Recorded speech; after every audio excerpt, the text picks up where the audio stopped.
নমস্কার, স্বর্গপথে চ্যানেলে আপনাকে স্বাগত।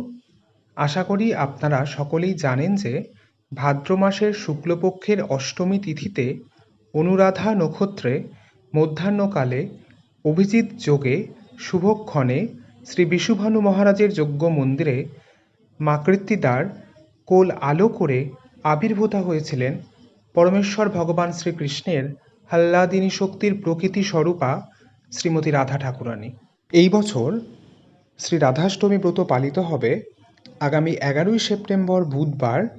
যদিও অষ্টমী তিথি শুরু হচ্ছে আগের দিন অর্থাৎ 10ই সেপ্টেম্বর রাত্রি 6:35:35 এবং এই অষ্টমী তিথি থাকছে 11ই সেপ্টেম্বর অর্থাৎ বুধবার রাত 6:26:36 পর্যন্ত।